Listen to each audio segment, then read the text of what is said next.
ফেরেশতা সাজি সবাই, কিন্তু আমরা কি ফেরেশতা? আমরা তো কেউ ফেরেশতা না। প্রত্যেকের পাপ আছে, কিন্তু প্রত্যেকে আবার অন্যের পাপ খুঁজে বের করার চেষ্টা করি।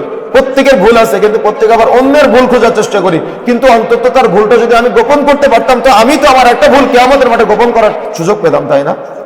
তাহলে চেষ্টা করতে হবে। আর আপনি যত অন্যের পাপগুলো উদ্ঘাটন করবেন, আপনি যত অন্যের গুনাহগুলো উদ্ঘাটন করবেন, মানুষকে বলে বেড়াবেন, মানুষ এটা শুনবেন, কিয়ামতের মাঠে আল্লাহ সুবহানাহু ওয়া তাআলা আপনার যত গোপন পাপ আছে কিয়ামতের মাঠে ওই পাপগুলো সব উদ্ঘাটন করবে আর বিচার করবে। ওই পাপগুলো উদ্ঘাটন করবে আর বিচার করবে। এখন আপনি কোনটা চান? আপনি পারিবারিক সৌহার্দ্যপূর্ণ আচরণ চান, পারিবারিক প্রশান্তি চান, নাকি আপনি পারিবারিক ভাবে অশান্তি চান? এটা আপনার চিন্তা। আল্লাহ আপনাকে জেহেন দিয়েছেন, আল্লাহ আপনাকে ব্রেন দিয়েছেন, আল্লাহ আপনাকে আইলেন দিয়েছেন। আপনি আপনার আইলেন দিয়ে, আপনি আপনার ব্রেন দিয়ে, আপনি আপনার প্রজ্ঞা দিয়ে চিন্তা করবেন যে আমি কি করলাম, আমি কি আসলে সফল হতে পেরেছি, আমি কি আসলে আমার আত্মাকে নিয়ন্ত্রণ করতে পেরেছি, আমি কি আসলে আমার চোখকে নিয়ন্ত্রণ করতে পেরেছি, আমি কি আমার জবানকে নিয়ন্ত্রণ করতে পেরেছি। কেন জানেন?